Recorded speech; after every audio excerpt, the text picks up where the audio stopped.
Hello viewers, film নিউজে সকলকে স্বাগত জানাচ্ছি। চলে এসেছি আবারও একটি নিউজ নিয়ে। ফার্স্ট ক্লাস আছি, পরম পিয়ার বিয়ের 1.5 মাস পর সাব বললেন অনুপম। পিয়ার বিয়ের পর বাবা মাকে নিয়ে ভাইজ্যাক বেড়াতে চলে গিয়েছিলেন অনুপম। সমুদ্রের পাড়ের সময় কাটিয়েছিলেন নিজের সঙ্গে। পরম পিয়ার বিয়ের দিন ঝাঁঝিয়ে উঠে অনুপম বলেও ফেলেছিলেন, আমাকে এসব নিয়ে একদম কিচ্ছু জিজ্ঞাসা করবেন না, আমার নাম যেন না আসে এসবের মধ্যে। এবার এক সাক্ষাৎকারে মুখ খুললেন অনুপম, জানালেন সত্যিই তিনি কেমন আছেন। আমি সেই মানুষটা আর নেই। পুজোর আগে থেকেই ভাইরাল হয়েছে তার গাওয়া গান, তার থেকে বেশি ভাইরাল হয়েছে তার মিম।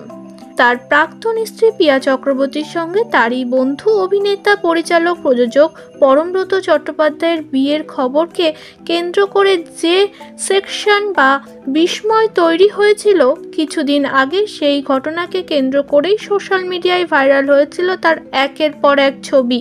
তিনি গায়ক, সুরকার, গীতকার অনুপম রায়।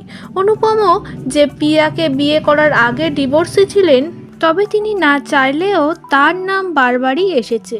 প্রিয় বন্ধুর সঙ্গে প্রাক্তন স্ত্রীর সম্পর্ক, বন্ধুত্ব, প্রেম, অনুপমের লেখা গানের লাইনের সঙ্গে তার জীবনের মিল নিয়ে সোশ্যাল মিডিয়ায় এক অংশের খিল্লি। ডিভোর্সি অনুপমের প্রথম স্ত্রী পিয়া বরমের বিয়ে প্রায় 1.5 মাস কেটে গিয়ে নতুন বছরের শুভেচ্ছা বিনিময় পর্ব পর সেই সমস্ত নিয়ে আলোচনা এবং সমালোচনা চলছে এখনও। তিনি বারবার গানের মাধ্যমে বুঝিয়েছিলেন যে যে যেখানে খুশি সে সেখানেই থাকুক।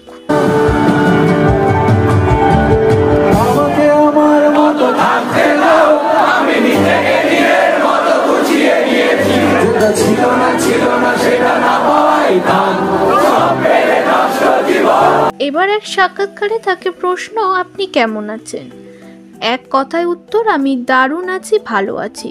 সুরকার শুধু এখানেই থেমে থাকেননি, তিনি যোগ করে বলেন, আমি ফার্স্ট ক্লাস আছি, আমাকে আমার মতো থাকতে দাও। তিনি বলেন, আমি জমিয়ে গান লিখছি, অনেক গান লিখেছি। কী গান জানতে চাওয়া হলে অনুপমের উত্তর, এই গান তো আমি সিনেমায় দেব। শিবপ্রসাদ মুখোপাধ্যায়ের প্রেমেন্দু বিকাশ চাকি, সায়ন্তন ঘোষালের ছবির জন্য গান লিখেছি। এ গান তো শোনানো যাবে না এখনই। ভালো আছেন অনুপম রায়, তিনি তার কথাতেই বুঝিয়ে দিয়েছেন। আপনাদের মতামত অবশ্যই কমেন্ট সেকশনে জানিয়ে ফেলুন। চলে আসবো আবারও কোনো নিউজ নিয়ে।